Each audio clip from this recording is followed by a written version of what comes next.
আসসালামু আলাইকুম। আপনার সামনে একটি ভিডিও বানানো হাজির হয়েছি আমি। খুবই গুরুত্বপূর্ণ একটি ভিডিও।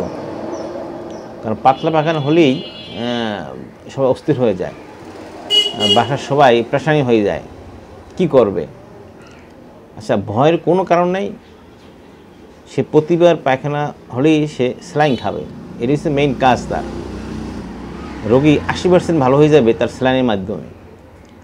যতটুকু তার লবণ পানি বা তার পাতলা ম্যাগাজিন লস করবে, তার সেটা মুখ থেকে প্রবেশ করাতে হবে আবার, তাহলে রোগী আর দুর্বল হবে না।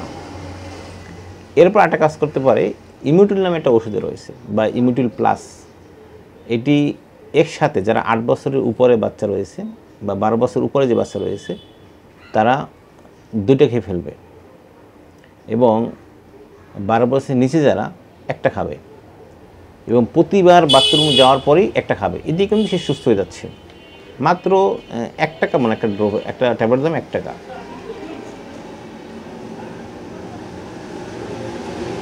এবং স্বাভাবিক যে খাবার আমরা স্বাভাবিকভাবে কী খাই, এই খাবার খাবে, ভয়ের কোনো কারণ নেই।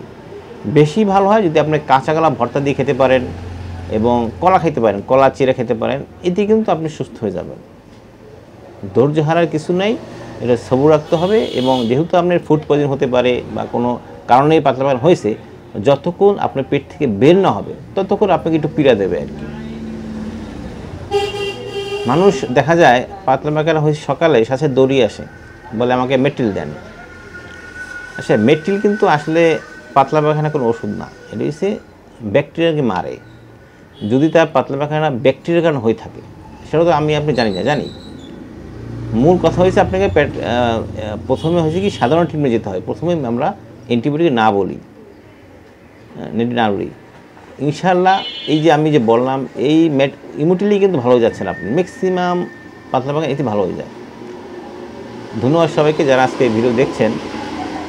যাদের এই পাতলা পায়খানা হবে, অবশ্যই আপনারা এইভাবে ট্রাই করবেন।